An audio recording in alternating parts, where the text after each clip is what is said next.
সন্ধে হবার দেরি আর নেই। রাস্তার পুরনো বইয়ের দোকানে বই দেখে বেড়াচ্ছি, এমন সময় আমার বন্ধু কিশোরী সেন এসে বলল, কিরে, এখানে কি করছিস? একটা জ্যোতিষীকে হাত দেখাতে যাবি নাকি? আরে তারানাথ জ্যোতিষী, নাম শুনিসনি? মস্ত বড় জ্যোতিষী। হাত দেখানোর ঝোঁক চিরকালই আছে, তবে সত্যিকারের ভালো জ্যোতিষী কখনো দেখিনি। জিজ্ঞাসা করলাম, বড় জ্যোতিষী মানে কি? যা বলে তা সত্যি হয়? আমার অতীত বর্তমান বলতে পারে? ভবিষ্যতের কথা বললে অবশ্য বিশ্বাস হয় না। বন্ধু বলল, আরে চলই না, পকেটে 2-4 টাকা হবে তো, 2 টাকাই তো নেবে, একবার দেখিয়ে নিবি, দেখ না কিছু বলতে বলতে পারে কিনা। কাছেই একটা গলির মধ্যে একতলা বাড়ির গায়ে টিনের সাইনবোর্ডে লেখা আছে, তারানাথ জ্যোতি বিনোদ। এই স্থানে হাত দেখা ও কোষ্ঠী বিচার করা হয়। গ্রহশান্তির কবজ তন্ত্রোক্ত মতে প্রস্তুত করি। আসুন ও দেখিয়া বিচার করুন। বড় বড় রাজা মহারাজার প্রশংসাপত্র আছে, দর্শনী নামমাত্র। বন্ধু বলল, এই যে রে, এই বাড়িটা। আমি হেসে বললাম, ধুর, লোকটা বোগাস। এত রাজা মহারাজা যার ভক্ত, তার এই এই এই- এই বাড়ি? বাইরের দরজায় কড়া নাড়তেই ভেতর থেকে একটা ছেলে বলে উঠল, কে কে? কিশোরী জিজ্ঞেস করল, জ্যোতিষী মশাই বাড়ি আছেন নাকি? ভেতর থেকে খানিকক্ষণ কোনো উত্তর শোনা গেল না। তারপর দরজা খুলে গেল। একটা ছেলে উঁকি মেরে আমাদের দিকে সন্দেহের চোখে খানিকক্ষণ চেয়ে দেখে জিজ্ঞেস করল, কোথা থেকে আসছেন? আমাদের আসবার উদ্দেশ্য শুনে সে আবার বাড়ির ভেতরে চলে গেল। কিছুক্ষণ কারো কোনো সাড়া শব্দ পাওয়া গেল না। আমি বললাম, ব্যাপার যা দেখছি, তোমার জ্যোতিষী পাওনাদারের ভয়ে দিনরাত দরজা বন্ধ করে রাখে। ছেলেটাকে পাঠিয়ে দিয়েছে আমরা পাওনাদার কিনা দেখতে, এবার ডেকে নিয়ে যাবে। আমার কথাই ঠিক হলো। একটু পরেই ছেলেটা দরজা খুলে বলল, আসুন, ভেতরে আসুন।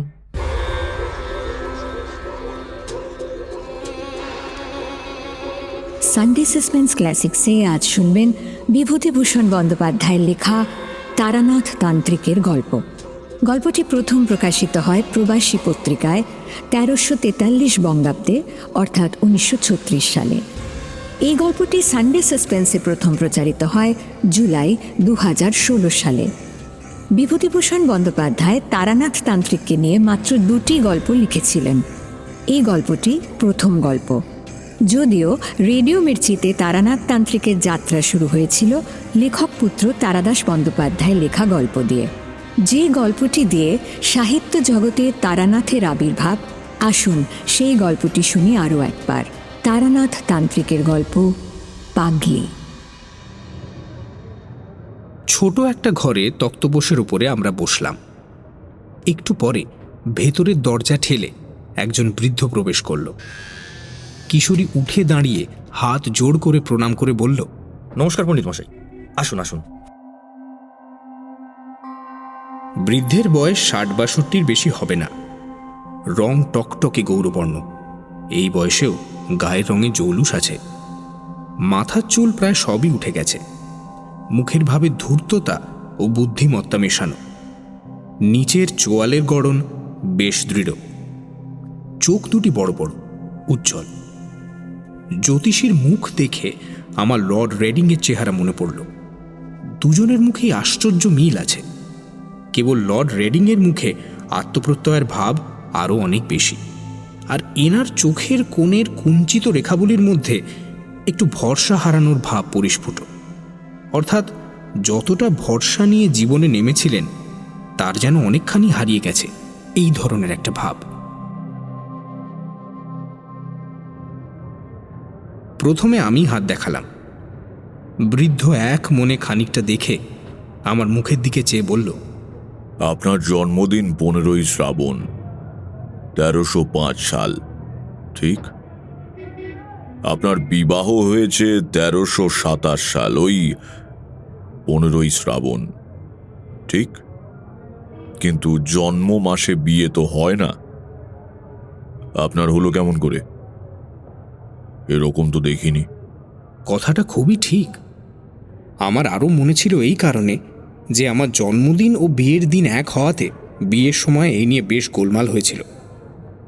তারানাথ জ্যোতিষী নিশ্চয়ই তা জানে না, সে আমাকে কখনো দেখেনি। আমার বন্ধু কিশোরী সেনও জানে না। তার সঙ্গে আলাপ মোটে 2 বছরের, তাও এক ব্রিজ খেলার আড্ডায়। সেখানে ঘনিষ্ঠ সাংসারিক কথাবার্তার কোনো অবকাশ ছিল না। তারপর বৃদ্ধ বলল, আপনার 2 ছেলে 1 মেয়ে। আপনার স্ত্রীর শরীর বর্তমানে বড় খারাপ যাচ্ছে। ছেলেবেলায় আপনি একবার গাছ থেকে পড়ে গিয়েছিলেন কিংবা জলে ডুবে গিয়েছিলেন।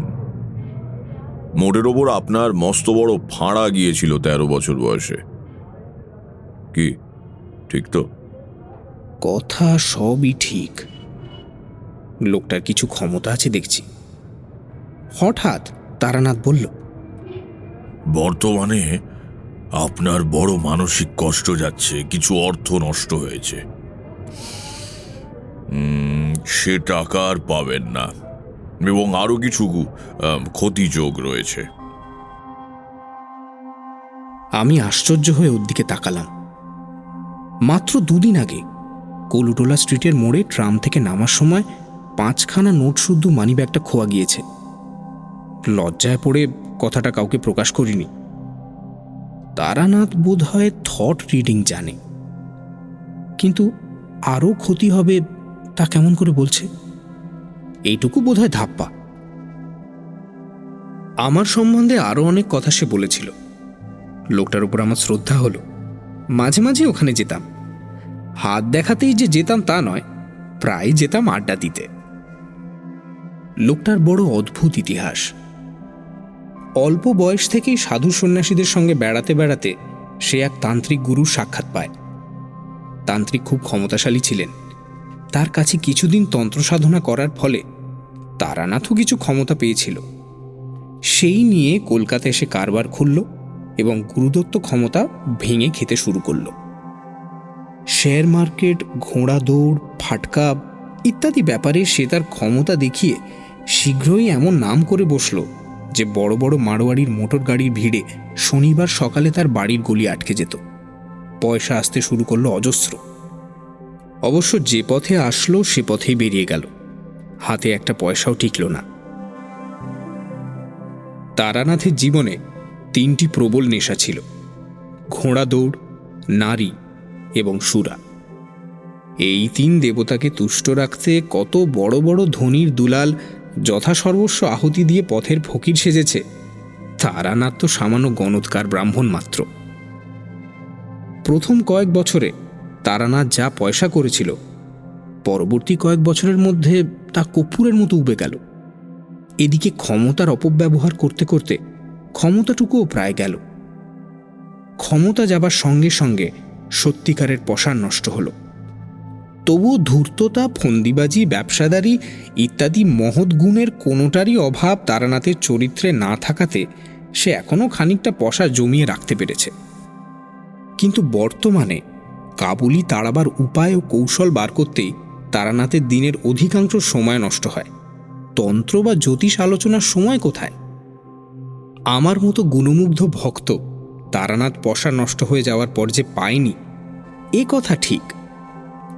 আমাকে পেয়ে তার নিজের ওপর বিশ্বাস ফিরে এসেছে। সুতরাং আমার সঙ্গে তারানাথের কেমন একটা বন্ধুত্ব জন্মালো। সে আমাকে প্রায়ই বলে, তোমাকে সব শিখিয়ে দেব, তোমাকে শিষ্য করে রেখে যাব, লোকে দেখবে তারানাথের ক্ষমতা কিছু আছে কিনা। লোক পাইনি এতকাল যে তাকে কিছু দিই। একদিন বলল, চন্দ্র দর্শন করতে চাও? চন্দ্র দর্শন তোমায় শিখিয়ে দেব। 2 হাতের আঙুলে 2 চোখ বুজে চেপে রেখে 2 বুড়ো আঙুল দিয়ে কান জোর করে চেপে চিত হয়ে শুয়ে থাকো। কিছুদিন অভ্যেস করলেই চন্দ্র দর্শন হবে। চোখের সামনে পূর্ণ চন্দ্র দেখতে পাবে। ওপরে আকাশে পূর্ণ চন্দ্র আর নিচে একটা গাছের তলায় 2টি পরী। তুমি যা জানতে চাইবে পরীরা কিন্তু তাই বলে দেবে। ভালো করে চন্দ্র দর্শন যে অভ্যেস করেছে, এ পৃথিবীতে তার কিচ্ছু অজানা থাকে না। চন্দ্র দর্শন করি আর না করি, তারানাথের কাছে প্রায়ই যেতাম। লোকটা এমন সব অদ্ভুত কথা বলে যা পথে ঘাটে বড় একটা শোনাই যায় না। পৃথিবীতে যে আবার এসব ব্যাপারও ঘটে তা কোনোদিন জানা ছিল না। একদিন বর্ষার বিকেলবেলা তারানাথের ওখানে গেছি। তারানাথ পুরনো একটা পুঁথির পাতা উল্টাচ্ছিল। আমাকে দেখে বলল, চলো, বেলেঘাটাতে একজন বড় সাধু এসেছেন, একটু দেখা করে আসি। খুব ভালো তান্ত্রিক শুনেছি। গেলাম বেলেঘাটা। সাধুর ক্ষমতার মধ্যে দেখলাম তিনি আমাকে যে কোনো একটা গন্ধের নাম করতে বললেন। আমি বেলফুলের নাম করতেই তিনি বললেন, পকেটে রুমাল আছে, বার করে দেখো। রুমাল বের করে দেখি তাতে বেলফুলের গন্ধ ভুরভুর করছে। আমি সাধুর থেকে 5-6 হাত দূরে বসেছি এবং আমার পকেটে কেউ হাত দেয়নি। ঘরে আমি, তারানাথ ও সাধু ছাড়া আর কেউ নেই। রুমালে আমার নামও লেখা, সুতরাং হাত সাফাইয়ের কোনো সম্ভাবনা আদৌ নেই।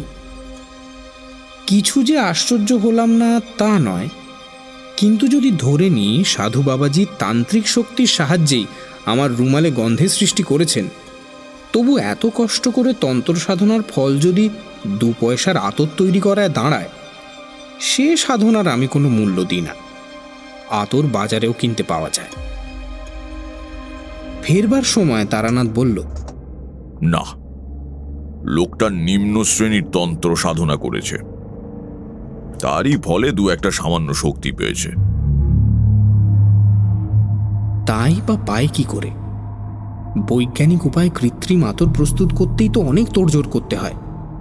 মুহূর্তের মধ্যে একজন লোক দূর থেকে আমার রুমালে যে বেলফুলের গন্ধ চালনা করল, তার পেছনেও তো একটা প্রকাণ্ড বৈজ্ঞানিক অসম্ভাব্যতা রয়েছে।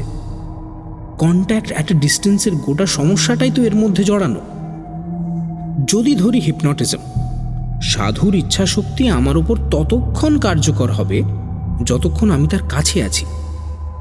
তার সান্নিধ্য থেকে দূরেও আমার উপর যে হিপনটিজমের প্রভাব অক্ষুণ্ণ রয়েছে, সে প্রভাবের মূলে কি আছে সেও তো আরেক গুরুতর সমস্যার ব্যাপার। তারানাথের সঙ্গে তার বাড়িতে গিয়ে বসলাম। তারানাথ বলল, তুমি এই দেখেই দেখছি আশ্চর্য হয়ে পড়লে, তবুও তো সত্যিকার তান্ত্রিক দেখোনি।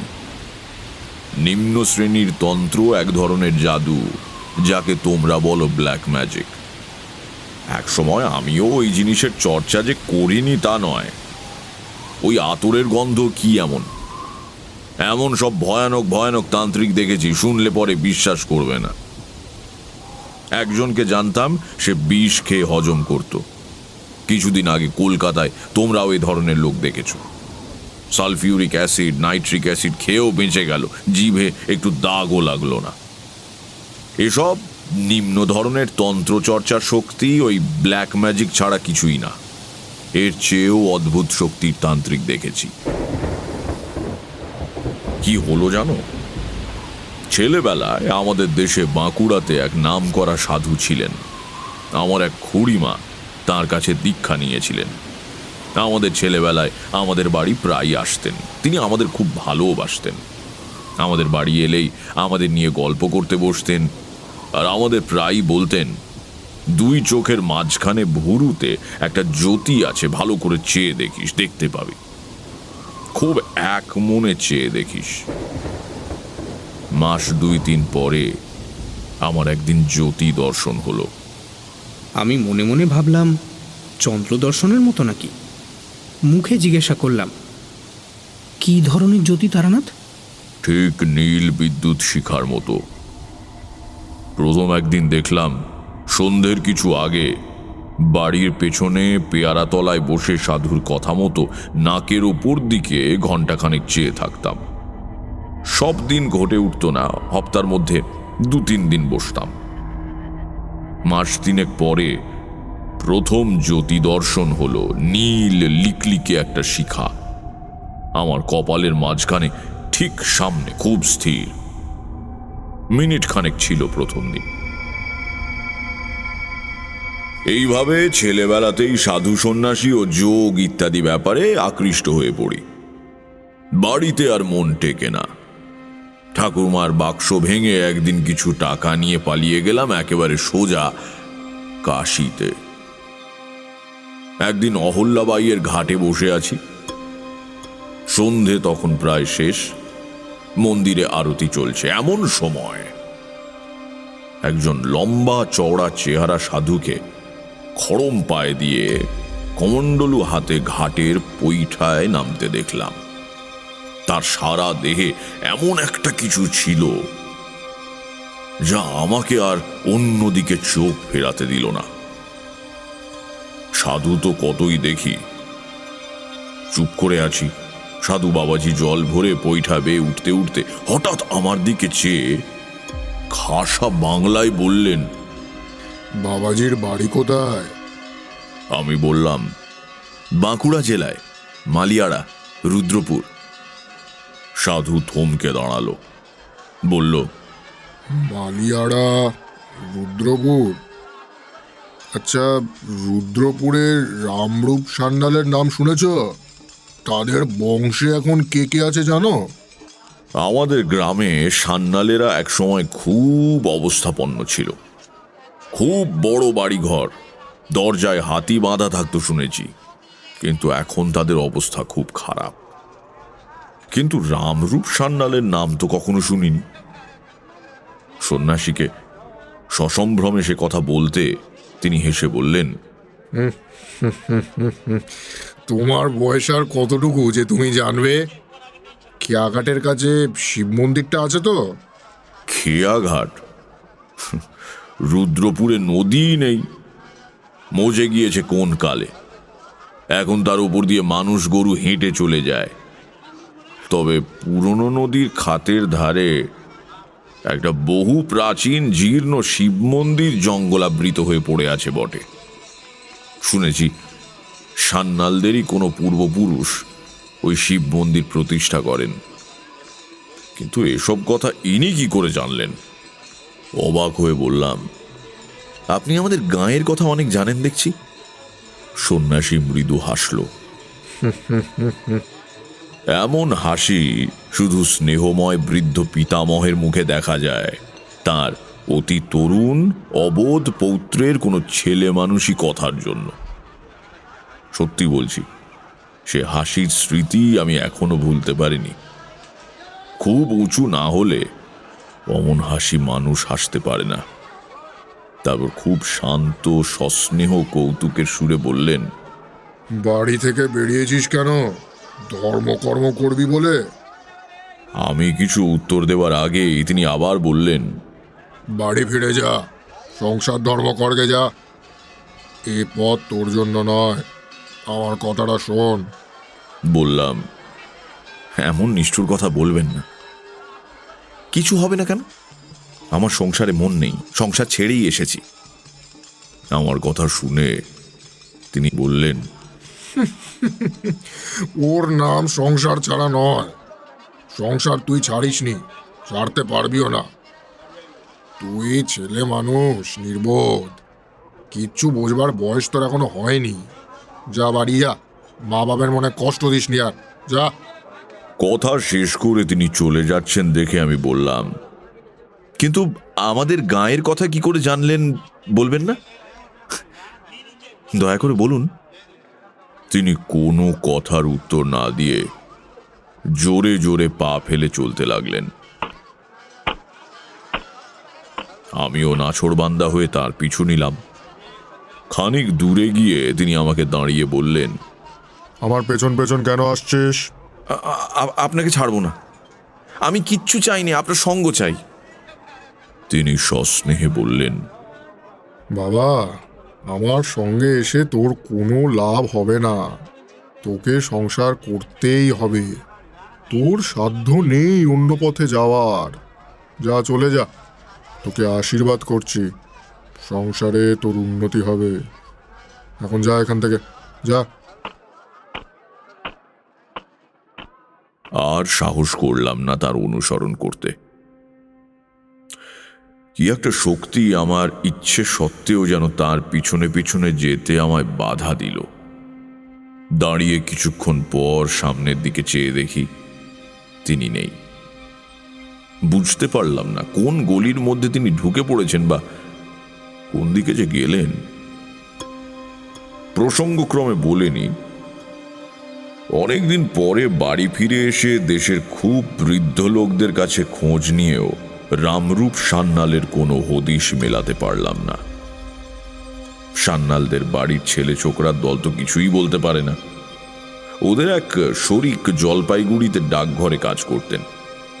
তিনি পেনশন নিয়ে সেবার শীতকালে বাড়ি এলেন। কথায় কথায় তাকে একদিন প্রশ্নটা করাতে তিনি বললেন, ছেলেবেলায় বড় জ্যাঠামশাইয়ের কাছে একখানা খাতা দেখেছি, বুঝলে? তাতে আমাদের বংশের অনেক কথাই লেখা ছিল। বড় জ্যাঠামশাইয়ের ওইসব শখ ছিল। অনেক কষ্ট করে নানা জায়গা হাঁটাহাঁটি করে বংশের কুলজি জোগাড় করতেন। তার মুখে শুনেছি 4-5 পুরুষ আগেই আমাদেরই বংশে রামরূপ সান্যাল নদীর ধারে ওই মন্দির প্রতিষ্ঠা করেন। রামরূপ সাধক পুরুষ ছিলেন, বিবাহ করেছিলেন, ছেলেমেয়েও হয়েছিল, কিন্তু সংসারে তিনি বড় একটা লিপ্ত ছিলেন না। রামরূপের বড় ভাই ছিলেন রামনিধি। প্রথম যৌবনেই অবিবাহিত অবস্থায় তিনি সন্ন্যাসী হয়ে গৃহত্যাগ করেন, আর কখনো দেশে ফেরেননি। অন্তত 150 বছর আগেকার কথা হবে। জিজ্ঞাসা করলাম, ওই শিব মন্দিরটা ওরকম মাঠের মধ্যে বেখাপ্পা জায়গায় কেন? তা নয়, ওখানে তখন একটা ভরা নদী ছিল, খুব স্রোত ছিল, বড় বড় কিস্তি চলতো। কোনো নৌকো একবার ওই মন্দিরের নিচের ঘাটে মারা পড়ে বলে ওর নাম লাভাঙার খেয়া ঘাট। প্রায় চিৎকার করে বলে উঠলাম, খেয়া ঘাট? তিনি অবাক হয়ে আমার দিকে চেয়ে বললেন, হ্যাঁ, জ্যাঠামশাইয়ের মুখে শুনেছি, বাবার মুখে শুনেছি। তাছাড়া আমাদের পুরনো কাগজপত্রে আছে শিব মন্দির প্রতিষ্ঠিত হয়েছিল লাভাঙার খেয়া ঘাটের ওপর। কেন বলো তো? এইসব কথা তোমার জানবার কি দরকার হলো? বইটই লিখছো নাকি? ওদের কাছে কোনো কথা বলিনি, কিন্তু আমার দৃঢ় বিশ্বাস হলো, এবং সে বিশ্বাস আজও আছে, যে কাশীর সেই সন্ন্যাসীর রামরূপের দাদা রামনিধি নিজেই কোন অদ্ভুত যৌগিক শক্তির বলে 150 বছর পরেও বেঁচে আছেন। বাড়ি থেকে কিছুদিন পরে আবার সাধু সন্ন্যাসীর সন্ধানে বেরোই। বীরভূমের এক গ্রামে শুনলাম সেখানকার শ্মশানে এক পাগলি থাকে। সে আসলে খুব বড় তান্ত্রিক সন্ন্যাসিনী। পাগলির সঙ্গে দেখা করলাম নদীর ধারে শ্মশানে। ছেঁড়া একটা কাঁথা জড়িয়ে পড়ে আছে, যেমন ওই ময়লা কাপড় চোপড় পরনে, তেমনি মলিন জট পাকানো চুল। আমাকে দেখেই সে গেল মহা চোটে। বলল, বেরো এখান থেকে। কে বলেছে তোকে এখানে আসতে? কে? ওর আলু থালু বিকট মলিন চেহারা দেখে মনে যে ভাব এসেছিল সেটাকে অতি কষ্টে চেপে বললাম, মা, আমাকে আপনার শিষ্য করে নিন। অনেক দূর থেকে এসেছি মা, দয়া করুন আমার উপর মা। পাগলি চেঁচিয়ে উঠে বলল, পালা এখান থেকে, বিপদে পড়বি। যা যা বলছি। নির্জন শ্মশান। ভয় হলো ওর মূর্তি দেখে, কি জানি মারবে টারবে নাকি। পাগল মানুষকে বিশ্বাস নেই। সেই চলে এলাম, কিন্তু আবার গেলাম তার পরদিন। পাগলি বলল, কপাল, আবার কেন এলি তুই? মা, আমাকে দয়া করো মা, একটু দয়া করো মা। পাগলি বলল, দৌড়া বলছি, বেরো এখান থেকে। তারপর রেগে আমায় মারলো এক লাথি। ফের যদি আসিস তবে বিপদে পড়বি, খুব সাবধান। রাতে শুয়ে শুয়ে ভাবলাম, না, এখান থেকে চলে যাই, আর এখানে নয়। কি এক পাগলের পাল্লায় পড়ে প্রাণটা যাবে দেখছি কোন দিন।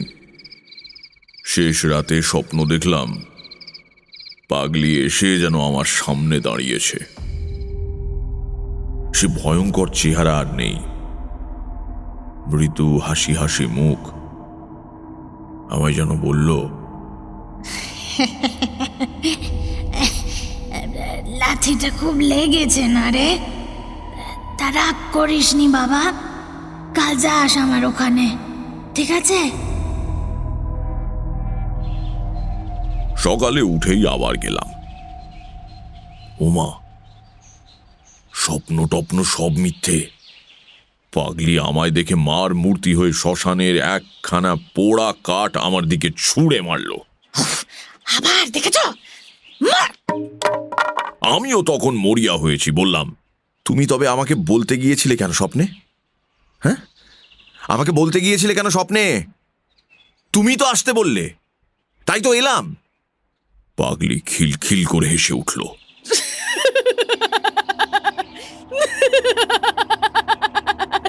তাকে বলতে গিয়েছিলাম স্বপ্নে তোর মুন্ড চিবিয়ে খেতে গিয়েছিলাম। বেড়া বেড়া! কেন জানি না, এই পাগলি আমাকে অদ্ভুতভাবে আকৃষ্ট করেছে।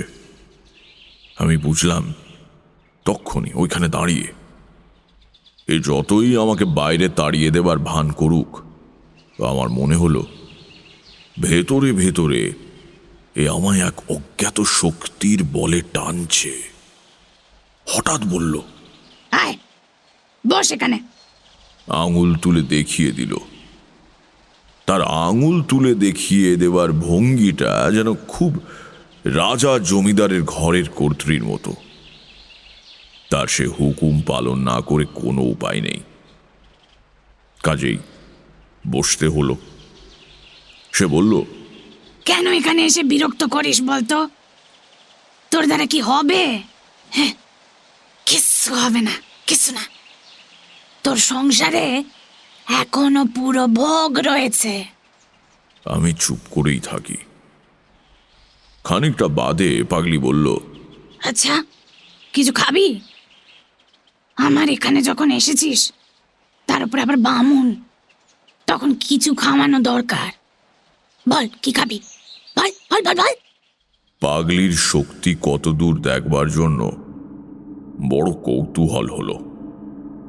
এর আগে লোকের মুখে শুনে এসেছি, যা চাওয়া যায় সাধু সন্ন্যাসীরা এনে দিতে পারে। কলকাতার গন্ধ বাবাজির কাছে খানিকটা যদিও দেখেছি, সে আমার ততটা আশ্চর্য বলে মনে হয়নি। বললাম, খাবো খাবো অমৃতি, জিলিপি, ক্ষীরের বরফি আর মর্তমান কলা। পাগলি এক আশ্চর্য ব্যাপার করল। শ্মশানের কতকগুলো পোড়া কয়লা পাশেই পড়েছিল, সেগুলো হাতে তুলে নিয়ে বলল, এই নে, খা, ক্ষীরের বরফি। আমি তো অবাক।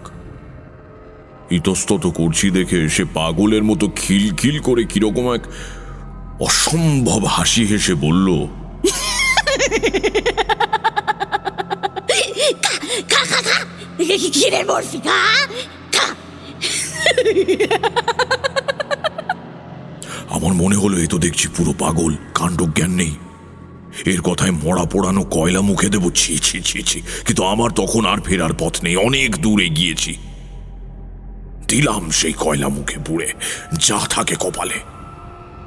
পরক্ষণেই থু থু সেই বিশ্রী বিস্বাদ চিতার কয়লার টুকরো মুখ থেকে বার করে ফেলে দিলাম। পাগলি তাই দেখে আবার খিলখিল করে হেসে উঠল।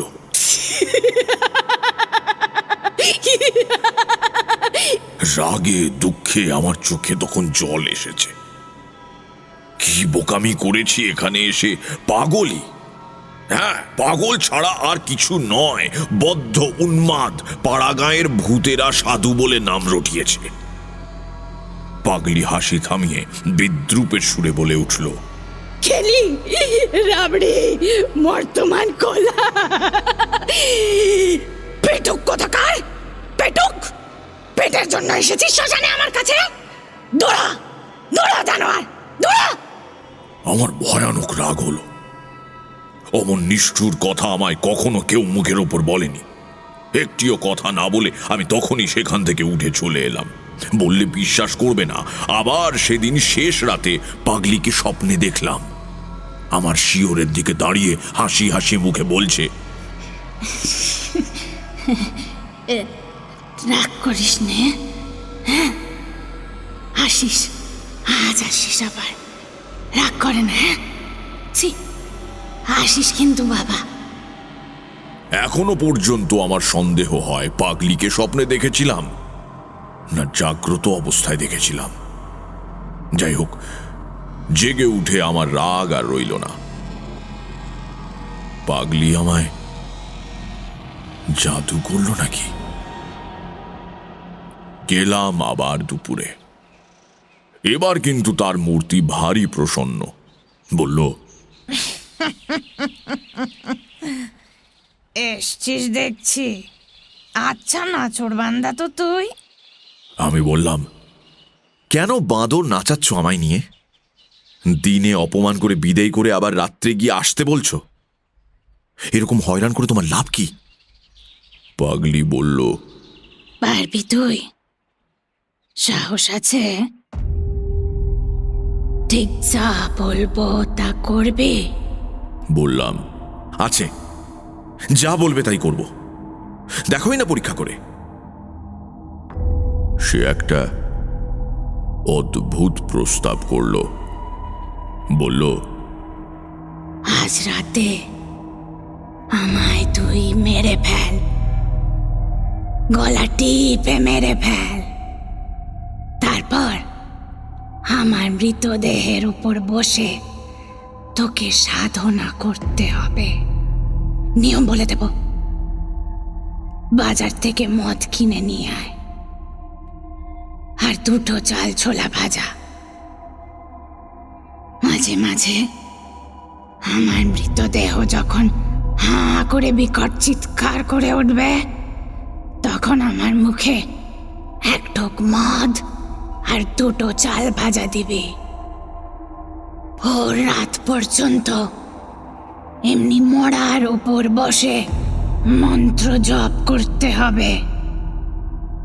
রাত্রে হয়তো অনেক রকম ভয় পাবি। যারা এসে ভয় দেখাবে তারা কেউ মানুষ নয়, কিন্তু তাদের ভয় করিস না।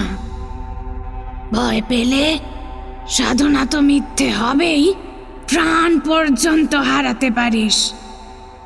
কেমন, রাজি?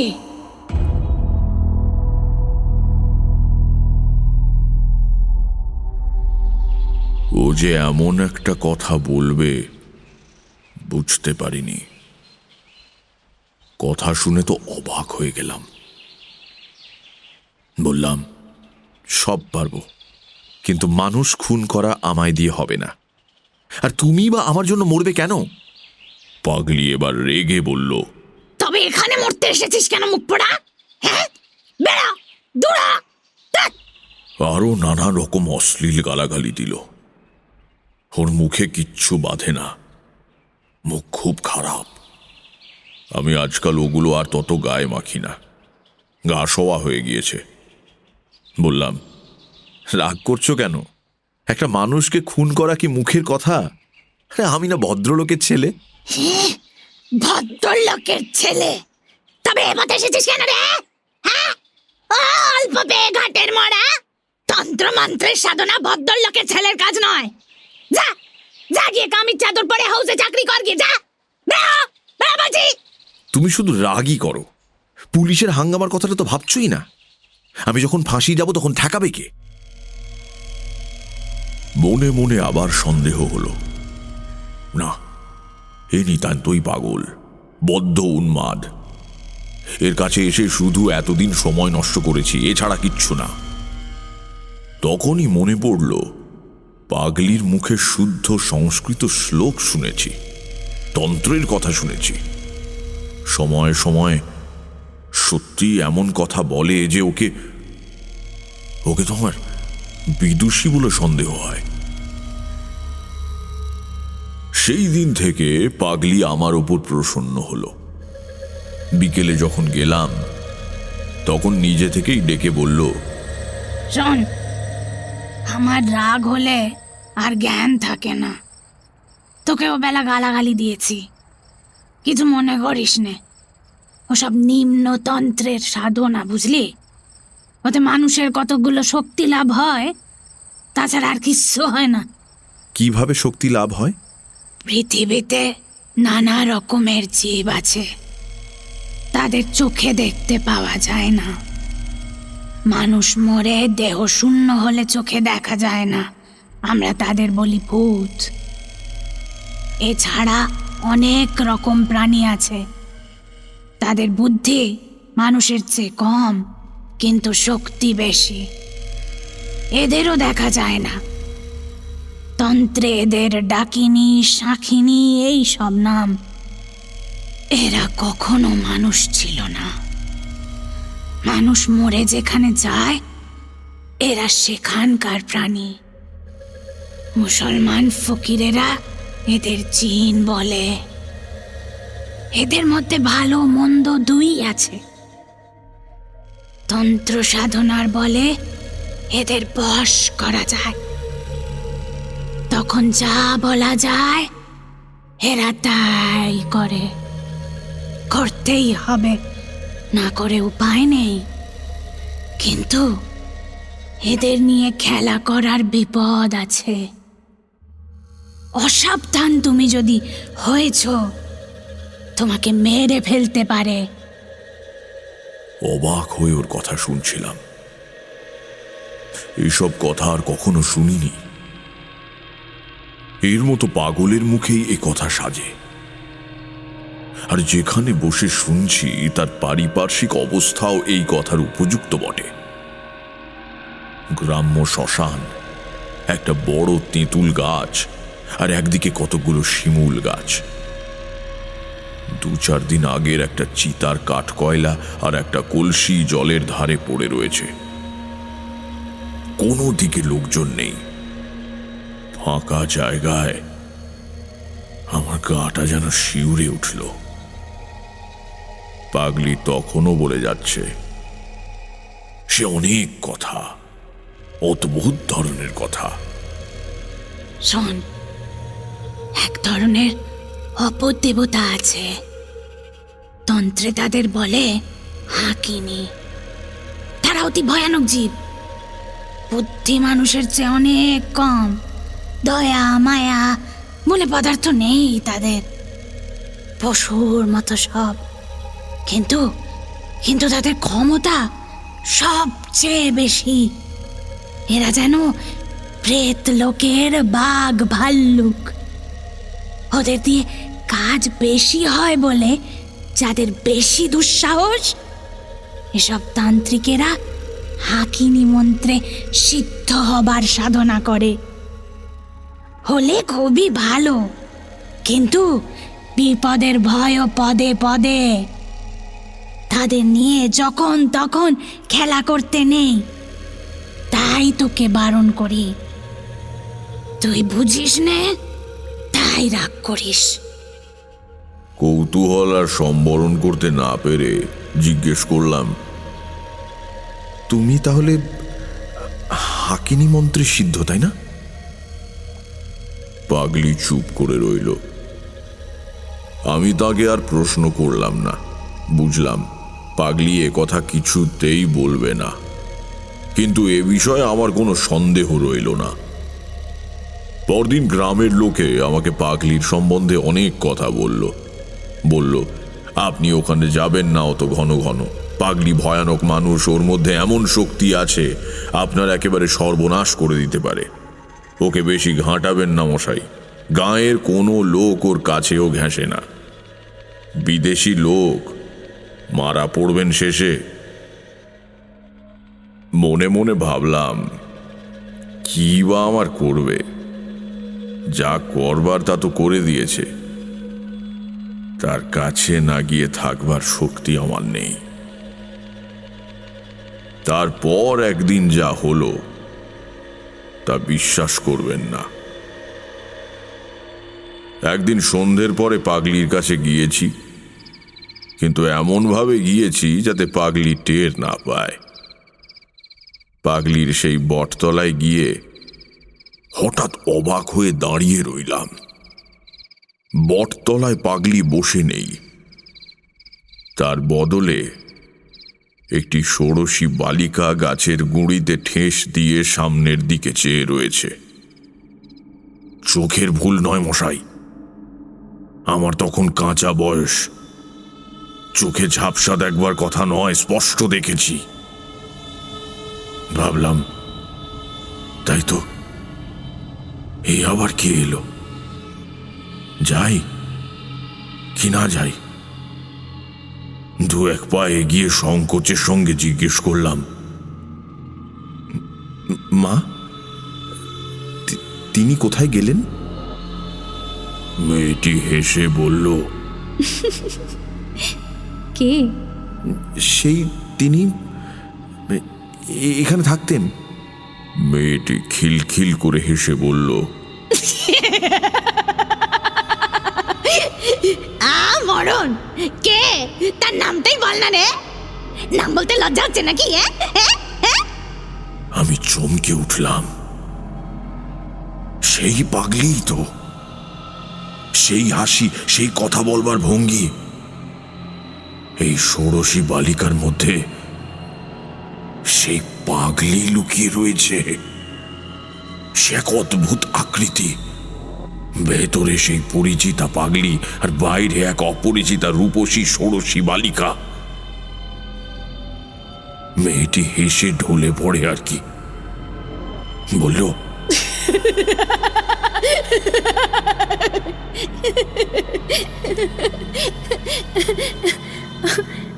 এসো না, বসো না, এসো পাশে এসো। আচ্ছা কি, আহা, আর অত লজ্জায় দরকার নেই, এসো।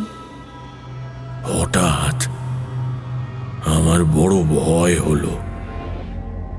মেয়েটির রকম সকম আমার ভালো বলে মনে হলো না।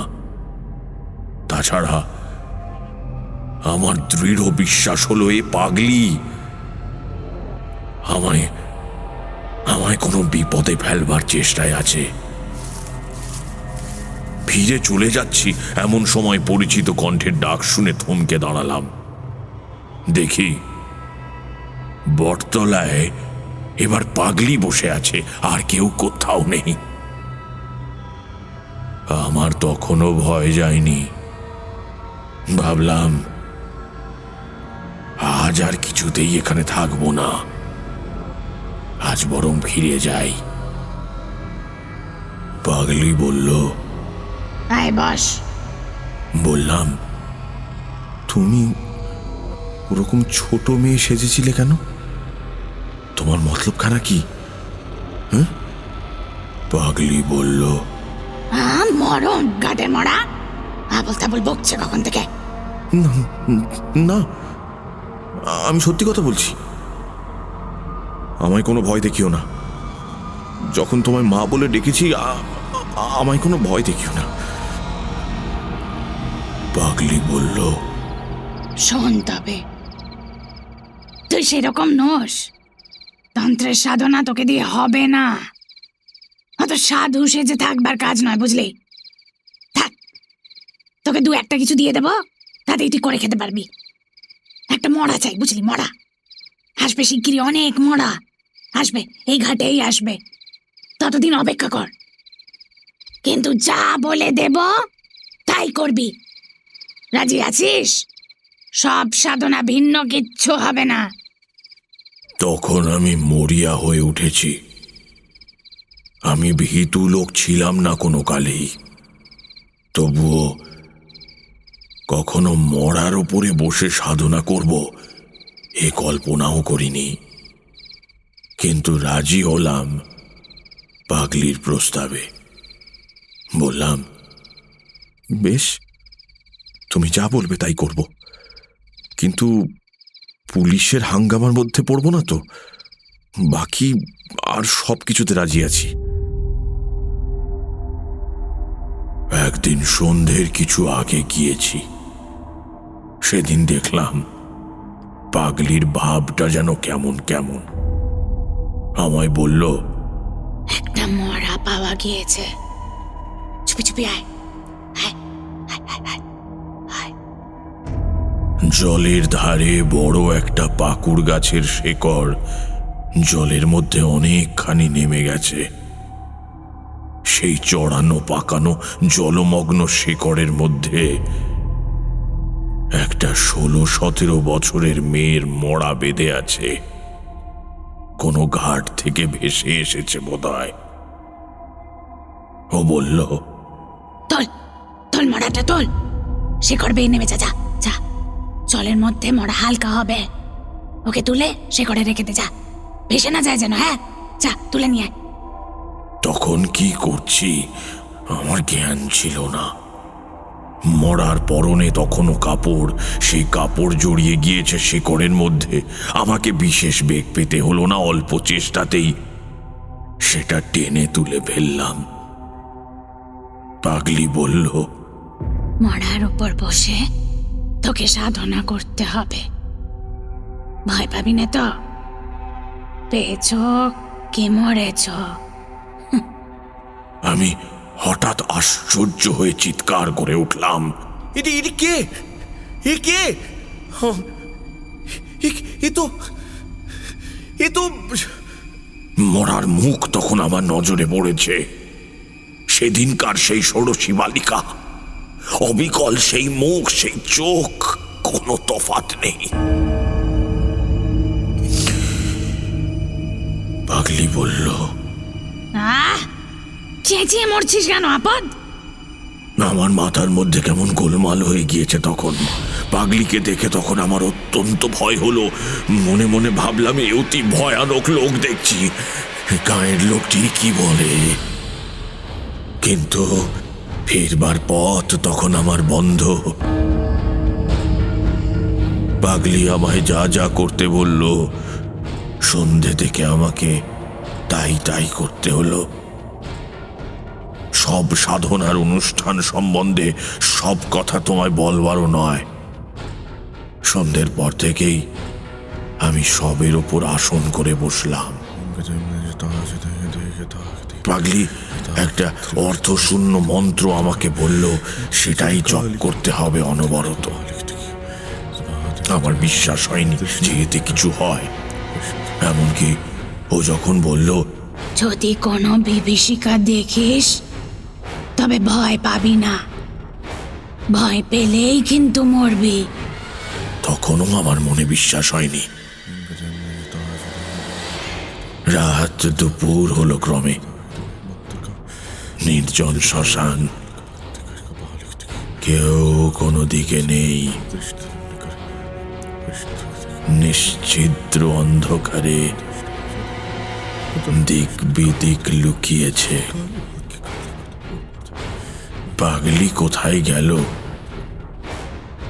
তাও আমি আর দেখিনি।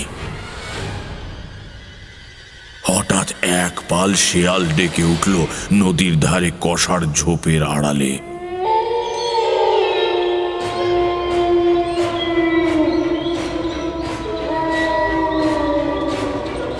শিয়ালের ডাক তো কতই শুনি, কিন্তু সেই ভয়ানক শ্মশানে এক টাটকা মড়ার উপর বসে সেই শেয়ালের ডাকে আমার সর্বাঙ্গ শিউরে উঠল। ঠিক সঙ্গে সঙ্গে আর একটা ব্যাপার ঘটল। বিশ্বাস করা না করা তোমার ইচ্ছে, কিন্তু তোমার কাছে মিথ্যে বলে আমার কোনো স্বার্থ নেই। আমি তারানাথ জ্যোতিষী, বুঝি কেবল পয়সা। তুমি আমায় 1 পয়সা দেবে না, সুতরাং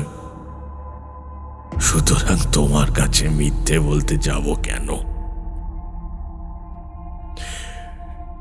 শিয়াল ডাকার সঙ্গে সঙ্গে আমার মনে হলো শ্মশানের নিচে নদী, জল থেকে দলে দলে সব বউ মানুষেরা উঠে আসছে। অল্প বয়সী বউ, মুখে ঘোমটা টানা, জল থেকে উঠে এলো, অথচ কাপড় ভিজে নয় কারো। দলে দলে 1টা 2টো 5টা 10টা 20টা তারা সকলে এসে আমায় ঘিরে দাঁড়ালো। আমি এক মনে মন্ত্র জপ করছি আর ভাবছি যা হয় হবে। একটু পরে ভালো করে চাইতে গিয়ে দেখি আমার চারপাশে একটাও বউ নয়, সব কর্রা পাখি।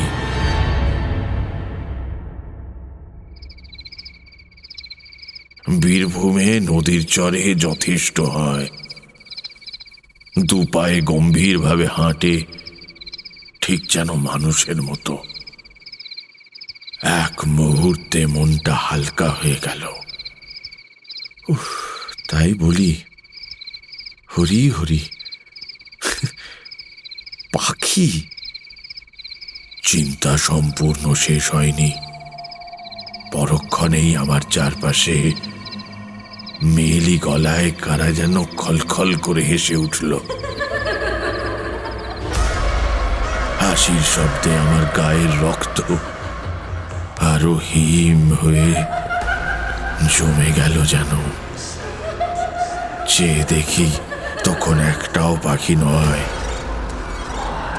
সব অল্প বয়সী বউ।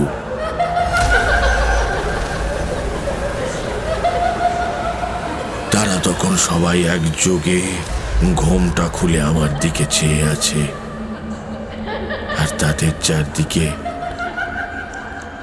সেই বড় মাঠের যেদিকে তাকাই অসংখ্য নরকঙ্কাল, দূরে কাছে ডাইনে বাঁয়ে অন্ধকারের মধ্যে সাদা সাদা দাঁড়িয়ে আছে। গতকালের পুরনো জীর্ণ হাড়ের কঙ্কাল। তাদের অনেকগুলোর হাতের সব আঙুল নেই, অনেকগুলোর হাড় রোদে জলে চটা উঠে ক্ষয়ে গিয়েছে। কোনোটার মাথার খুলি ফুটো, কোনোটার পায়ের নলির হাড় ভেঙে বেঁকে আছে। তাদের মুখও নানা দিকে ফেরানো। দাঁড়াবার ভঙ্গি দেখে মনে হয় কেউ যেন তাদের বহু যত্নে তুলে দাঁড় করিয়ে রেখেছে। কঙ্কালের আড়ালে পেছন থেকে যে লোকটা এদের খাড়া করে রেখেছে, সে যেই ছেড়ে দেবে অমনি কঙ্কালগুলো হুড়মুড় করে ভেঙে পড়ে গিয়ে জীর্ণ ভাঙাচোরা তোবড়ানো নোনা ধরা হাড়ের রাশি স্তূপাকার হয়ে উঠবে। অথচ তারা যেন সবাই সজীব, সকলেই আমাকে পাহারা দিচ্ছে। আমি প্রাণ নিয়ে যেন এই শ্মশান থেকে পালাতে না পারি। হাড়ের হাত বাড়িয়ে একযোগে সবাই যেন আমার গলা টিপে মারবার অপেক্ষায় আছে। সোজা দৌড় দেব ভাবছি, এমন সময় দেখি আমার সামনে এক অতি রূপসী বালিকা পথ আগলে হাসি মুখে দাঁড়িয়ে। এ আবার কি? যাই হোক, সব রকম ব্যাপারের জন্য আজ প্রস্তুত না হয়ে তো আর সব সাধনা করতে নামিনি। আমি কিছু বলবার আগে মেয়েটি হেসে হেসে বলল, আমি ষোড়শী, মহাবিদ্যাদের মধ্যে শ্রেষ্ঠ। আমায় তোমার পছন্দ হয় না? মহাবিদ্যা টহাবিদ্যার নাম শুনেছিলাম বটে পাগলির কাছে, কিন্তু তাদের তো শুনেছি অনেক সাধনা করেও দেখা মেলে না। আর এত সহজে ইনি বললাম, আমার মহা সৌভাগ্য যে আপনি এসেছেন, আমার জীবন ধন্য হল। মেয়েটি বলল, তবে তুমি মহাডামরি সাধনা করছো কেন? আগে আমি তো জানি না কোন সাধনা কিরকম। পাগলি আমায় যেমনটা বলে দিয়েছে আমি তো তেমনটাই করছি। বেশ, মহাডামরি সাধনা ছাড়ো, ও মন্ত্র জপ করো না। যখন দেখা দিয়েছি তখন তোমার আর কিছুতে দরকার নেই। তুমি মহাডামরি ভৈরবী দেখোনি, অতি বিকট তার চেহারা, তুমি ভয় পাবে। ছেড়ে দাও মন্ত্র।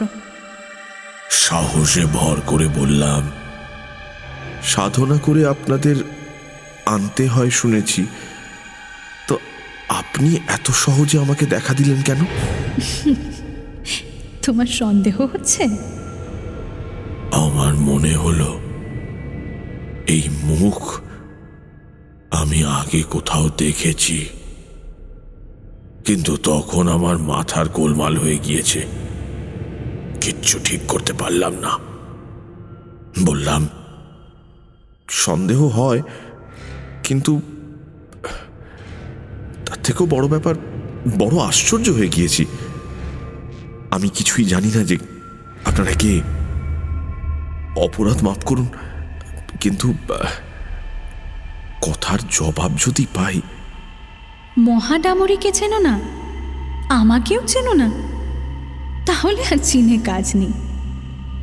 এসেছি কেন জিজ্ঞেস করছো? দিব্যৌক পথের নাম শোনোনি তন্ত্রে? পাষণ্ড দলের জন্য এই পথে আমরা পৃথিবীতে নেমে আসি। তোমার মন্ত্রে দিব্যৌক পথের সাড়া জেগেছে, তাই ছুটে দেখতে এলাম। কথাটা ভালো বুঝতে পারলাম না, ভয়ে ভয়ে বললাম, তবে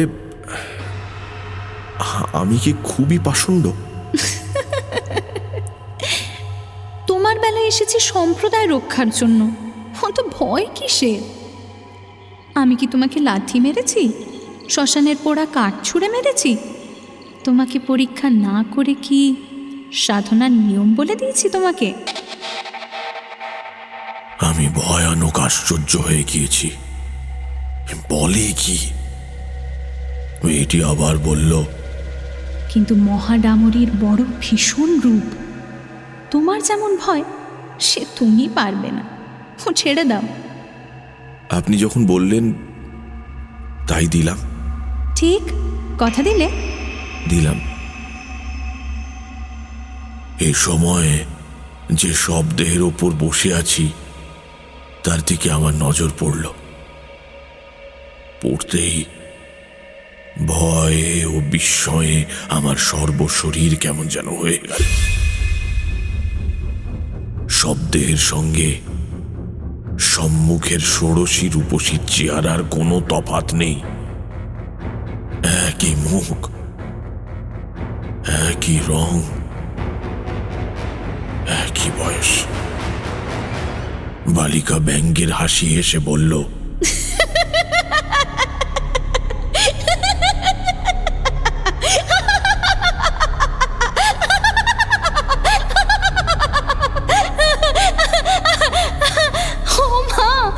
সে দেখছো কি? আমি কথার কোনো উত্তর দিলাম না। কিছুক্ষণ থেকে একটা সন্দেহ আমার মনে ঘনিয়ে এসেছিল, সেটা মুখেই প্রকাশ করে বললাম, কে আপনি? আপনি কি শ্মশানের পাগলি নাকি? একটা বিকট বিদ্রুপের হাসিতে রাতের অন্ধকার চিরে ফেড়ে চৌচির হয়ে গেল।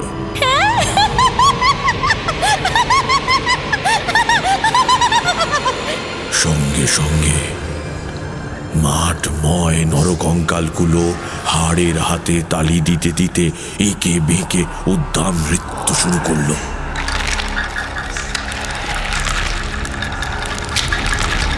আর অমনি সেগুলো নাচের বেগে ভেঙে ভেঙে পড়তে লাগলো।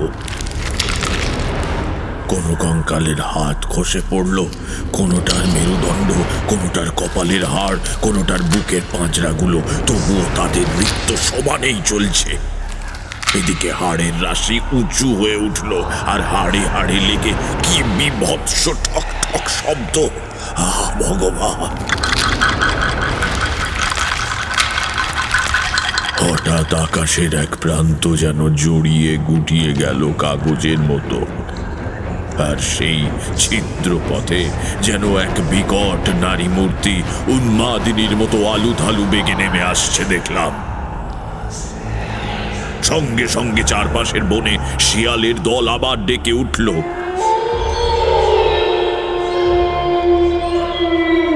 বিশ্রী মরা পচার দুর্গন্ধে চারিদিক পূর্ণ হলো। পেছনের আকাশটা আগুনের মতো রাঙা মেঘে ছেয়ে গেল, তার নিচে শকুনি উড়ছে সেই গভীর রাতে, শিয়ালের চিৎকার ও নরকঙ্কালে ঠোকাঠুকি শব্দ ছাড়া। সেই ভয়ানক রাতে বাকি সব জগৎ নিস্তব্ধ, সৃষ্টি নিঝুম। আমার গা শিউরে উঠল আতঙ্কে। পিশাচিটা আমার দিকেই যেন ছুটে আসছে, তার আগুনের ভাটার মতো জ্বলন্ত দুচোখে ঘৃণা, নিষ্ঠুরতা ও বিদ্রুপ মেশানো সে কি ভীষণ ক্রূর দৃষ্টি! সে পুঁতি গন্ধ, সে শিয়ালের ডাক, সে আগুন রাঙা মেঘের সঙ্গে পিশাচির সেই দৃষ্টিটা মিশে গিয়েছে একই উদ্দেশ্যে। তারা সকলেই আমায় নিষ্ঠুরভাবে হত্যা করতে চায়। যে সবটার উপর বসে আছি, সে সবটা চিৎকার করে কেঁদে উঠে বলল,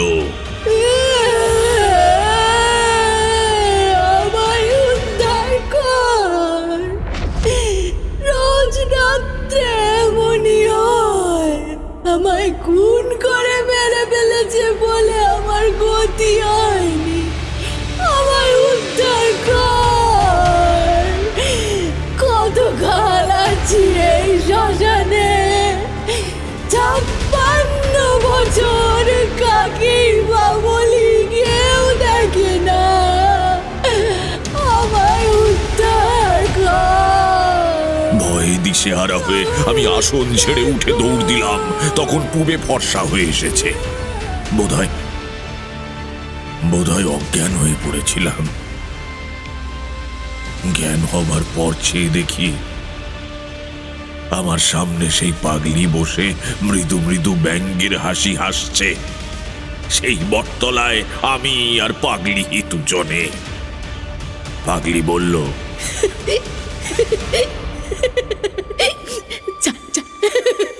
যা, তোর দৌড় বোঝা গিয়েছে, যা, তোর দৌড় বোঝা গিয়েছে। আসন ছেড়ে পালিয়েছিলি না? আমার শরীর তখনও ঝিমঝিম করছে। বললাম, কিন্তু আমি ওদের দেখেছি। তুমি যে ষোড়শী মহাবিদ্যার কথা বলতে তিনিই এসেছিলেন। পাগলি মুখ টিপে হেসে বলল, তাই তুই ষোড়শীর রূপ দেখে মন্ত্রজাপ ছেড়ে দিলি? ওসব হাকিনীর মায়া, ওরা সাধনার বাধা। তুই ষোড়শীকে চিনিস না। শ্রী ষোড়শী সাক্ষাৎ ব্রহ্মশক্তি এবং দেবী দ্রক্ষরী, তু মহা ষোড়শী সুন্দরী। উচ্চতন্ত্রের সাধনা ভিন্ন তিনি প্রকট হন না। তুই আর জানিস কি ওসব মায়া? আমি সন্দিগ্ধ সুরে বললাম, তিনি অনেক কথা বলেছিলেন যে। আরো এক বিকট মূর্তি পিশাচির মতো চেহারার নারী দেখেছি। আমি তো দেখেছি। আমার মাথা ঠিক ছিল না। তারপরেই মনে পড়ল, পাগলির কথাও কি একটা তার সঙ্গে যেন হয়েছিল। কি সেটা? পাগলি বলল, তোর তোর ভাগ্য ভালো, শেষকালে যে বিকট মূর্তি মেয়ে দেখেছিস তিনি মহাডামরী, মহাভৈরবী। তুই তার তেজ সহ্য করতে পারলি না, আসন ছেড়ে ভাগলি কেন? তারপর সে হঠাৎ হি হি করে হেসে উঠে বলল,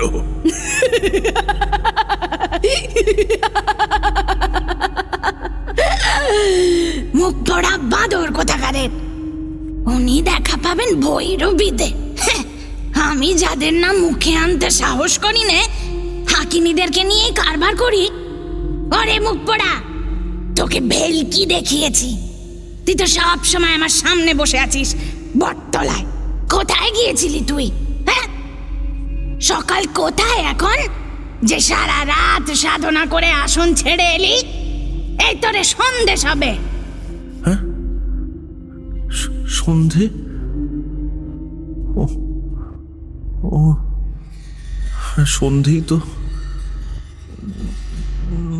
না, আমি কিছু ভাবতে পারছি না। তাহলে এতক্ষণ আমার চমক ভাঙল। পাগলি কি ভয়ানক লোক! সত্যিই তো, সবেমাত্র সন্ধে হয়। আমার সব কথা মনে পড়ল।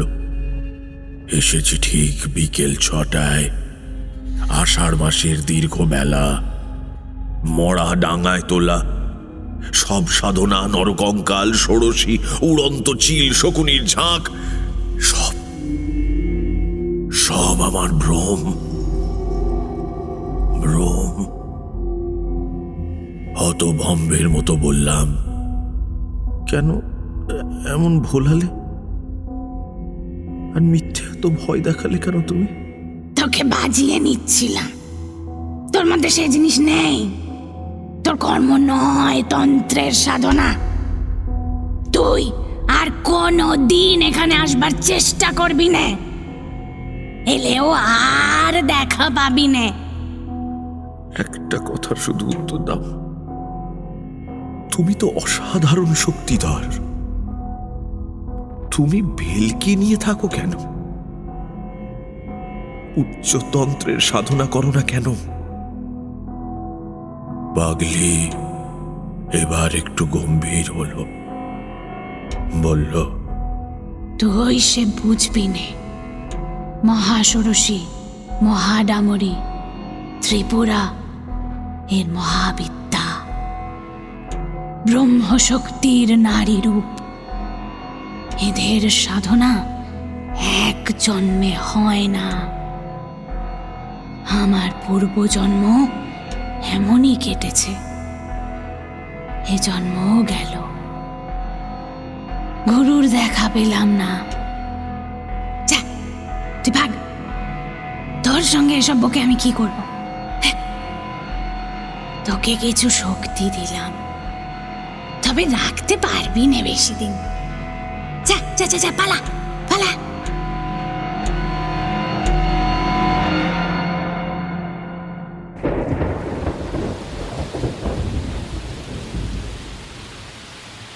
চলে এলাম। সে আজ 40 বছরের কথা। আর যাইনি, ভয়েই যাইনি। পাগলির দেখাও পাইনি আর কোনোদিন। তখন চিনতাম না, বয়স ছিল কম। এখন আমার মনে হয় যে পাগলি সাধারণ মানবী নয়। সংসারে কেউ ছিল না, সে লোকচক্ষুর আড়ালে থাকবার জন্য পাগল সেজে কেন যে চিরজন্ম শ্মশানে মশানে ঘুরে বেড়াতো। তুমি আমি সামান্য মানুষ, তার কি বুঝবো? যাক, সেসব কথা। শক্তি পাগলি দিয়েছিল, কিন্তু রাখতে পারিনি। ঠিকই বলেছিল, আমার মনে অর্থের লালসা ছিল, আর তাতেই গেল। কেবল চন্দ্র দর্শন এখনো করতে পারি। তুমি চন্দ্র দর্শন করতে চাও? এসো, এসো, চিনিয়ে দেব 2 হাতের বুড়ো আঙুল দিয়ে। আমি দেখলাম তারানাথের বকুনি থামবে না যতক্ষণ এখানে আছি। উঠে পড়লাম। বেলা 12টা বাজে। আপাতত চন্দ্র দর্শনের থেকেও গুরুতর কাজ বাকি। তারানাথের কথা বিশ্বাস করেছি কিনা জিজ্ঞেস করছেন? এর কোনো জবাব আমি দেব না।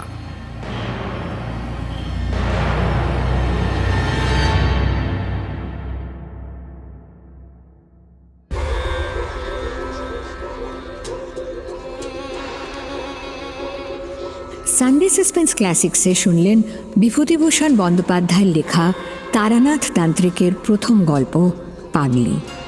বিভূতিভূষণ বন্দ্যোপাধ্যায় জন্মেছিলেন 1894 খ্রিস্টাব্দের 12ই সেপ্টেম্বর।